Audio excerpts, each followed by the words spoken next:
नमस्कार, स्वागत आहे आपलं स्वादिष्ट खमंग किचनमध्ये। आज आपण बनवणार आहोत घरात असलेल्या पिठांपासून खमंग थालीपीठ। इथे आपण हिरवी मिरची थोडी भाजून घेतलेली आहे आणि लसूण आणि कोथिंबीर याचा आपण ठेचा बनवून घेणार आहोत। आता आपला हा ठेचा तयार आहे। आता आपण पीठ मळून घेणार आहोत। त्याच्यासाठी हे ज्वारीचं पीठ मी 4 वाट्या घेतलेलं आहे। गव्हाचं पीठ अर्धी वाटी घेतले। हे तांदळाचं पीठ आहे अर्धी वाटी। हे बेसन पीठ आहे अर्धी वाटी। त्याच्यात ओवा घालणार आहोत अर्धा चमचा। तीळ 2 चमचे घालणार आहोत।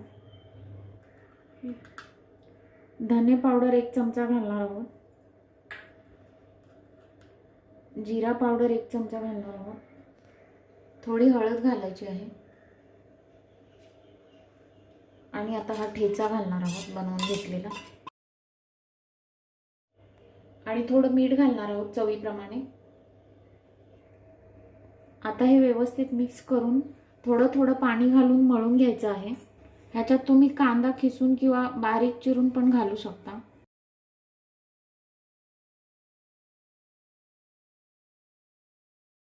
आता हे आपलं पीठ मळून तयार आहे।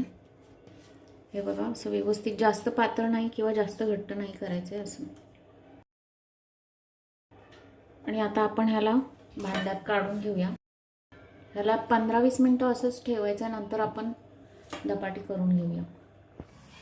आता आपली 15-20 मिनिटं झालेली आहे। आता आपण धपाटी म्हणजे थालीपीठ थापून घेऊया।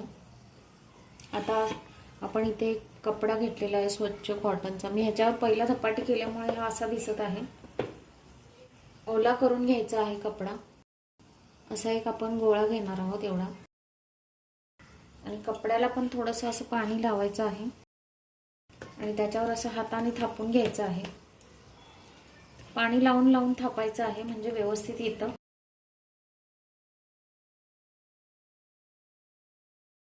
हे आता आपलं तयार आहे। आता आपण ह्याला असे मध्ये होल करून घेऊया। आता आपण हे भाजून घेऊया। इथे मी तवा ठेवलेला आहे गॅसवर। थोडंसं असं तेल घालून घेऊया आणि आता हा कपडा आपण त्याच्यावर टाकणार आहोत आणि त्याला वरून पाणी लावायचं आहे। आता असं थोडंसं तेल सोडायचं आहे ह्याच्यात होलमध्ये आणि आता आपण ह्याला झाकून ठेवणार आहोत। आता आपण बघूया, ही आपली झालेली आहे। आता आपण थोडंसं तेल लावून दुसऱ्या बाजूने पण भाजून घेणार आहोत। आता आपले दुसऱ्या बाजूने पण भाजलेलं आहे। आता आपण काढून घेऊया, पण अजून एक करून घेऊयात।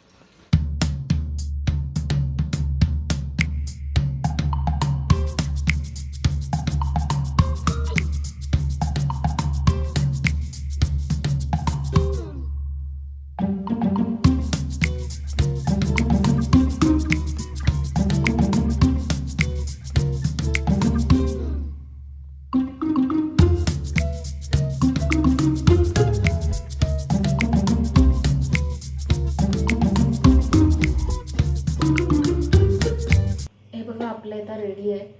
धपाट्यासोबत ही मुगाची उसळ आणि दही इथे मी ठेवलेलं आहे। तुम्ही लोण्याचा गोळाही घेऊ शकता। ही रेसिपी तुम्ही जरूर करून बघा, अगदी झटपट तयार होते। आणि तुम्हाला हा व्हिडिओ आवडला असेल तर व्हिडिओला लाईक करा, शेअर करा आणि माझ्या चॅनलला सबस्क्राईब करून बेल बटन दाबायला विसरू नका।